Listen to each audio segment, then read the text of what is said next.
Savings എന്ന് പറഞ്ഞാൽ ശരിക്കും പറഞ്ഞാൽ വെൽത്ത് ക്രിയേഷൻ ജേണിയിലത്തെ ഫസ്റ്റ് സ്റ്റെപ്പാണ് സേവിങ്സ് എന്ന് പറഞ്ഞാൽ.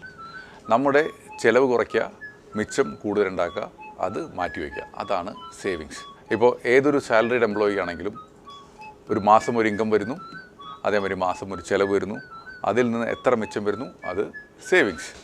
ഇപ്പോൾ വളരെ സിമ്പിളായിട്ട് പറഞ്ഞാൽ ഏതൊരു കാശും നമ്മുടെ സേവിങ്സ് അക്കൗണ്ടിൽ കിടക്കുന്ന കാശിന് സേവിങ്സ് എന്ന് പറയാം.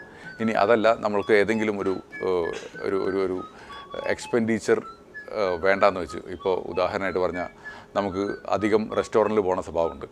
ആ സ്വഭാവം കുറച്ച് മാസത്തെ ചിലവ് കുറയ്ക്കുന്ന ഒരു പരിപാടിയാണ് സേവിങ്സ് എന്ന് പറഞ്ഞാൽ. ഇനി എന്താണ് ഇൻവെസ്റ്റിംഗ്? ഇൻവെസ്റ്റിംഗ് എന്ന് പറഞ്ഞാൽ ഇപ്പോൾ നമ്മുടെ സേവിങ്സ് കയ്യിലുണ്ടല്ലോ, ആ സേവിങ്സ് എന്തെങ്കിലും ഒരു കുറച്ചും കൂടിയും ഗ്രോത്ത് പ്രതീക്ഷിച്ചുകൊണ്ട് നമ്മൾ ഏതെങ്കിലും ഒരു അസറ്റ് ക്ലാസ്സിൽ നിക്ഷേപിക്കുന്ന പരിപാടിയാണ് ഇൻവെസ്റ്റിംഗ് എന്ന് പറഞ്ഞാൽ.